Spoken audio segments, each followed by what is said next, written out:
Now another aspect, another taxonomy is one called XBRL Gl.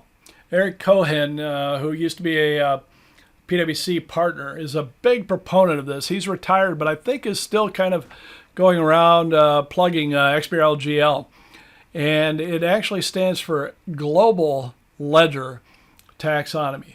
And the idea here is that the Global Ledger taxonomy can allow us not just to represent financial statement 10K type information that would be presented externally, but also all the stuff that would be stored internally in the ERP, your chart of accounts, journal entries, other transaction data, historical activity, non-financial data. So anything that would be in your ERP could also be stored in XBRL Gl.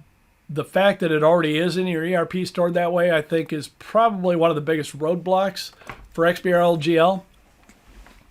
We'll get into that as we talk about some of the potential advantages as stated by the XBRL Gl proponents.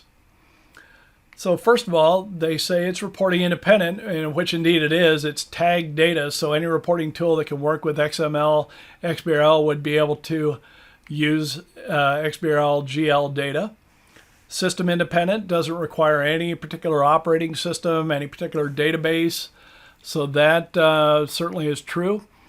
Provides consolidation capabilities for those multi-company operations. Also provides multinational, multi-currency, other flexibility with allowing different say scenarios for budget data, forecast data, and actual data. So it provides all of that. Now the counter argument would be that today's ERPs pretty much already provide these advantages.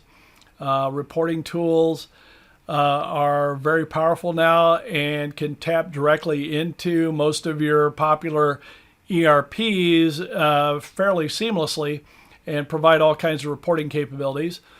A few of the ERPs do have some system limitations. For example, Oracle Financials does require that you use an Oracle database.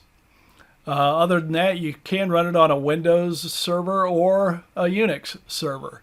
On the other hand, SAP, I can run it on an Oracle database, SQL Server database, and other types of databases, SAP's own database, as well as multiple operating systems. So I think the system independence argument is maybe there's some merit there, but it's a fairly weak argument still.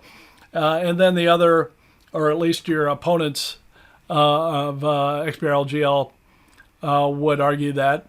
And then consolidation flexibility, again, your ERPs, modern ERPs provide pretty robust consolidation capabilities. And then also the multinational, multi-currency capabilities as well. So I think there's probably an uphill battle here to get XBRL Gl implemented throughout industries, but as could happen and often does happen, it could be legislated into popularity just by requiring it as a capability for, say, federal agencies. And once that becomes a requirement, then the ERP vendors may respond by including that capability, the XBRL Gl capability, in the tool itself rather than make it an external add-on type requirement.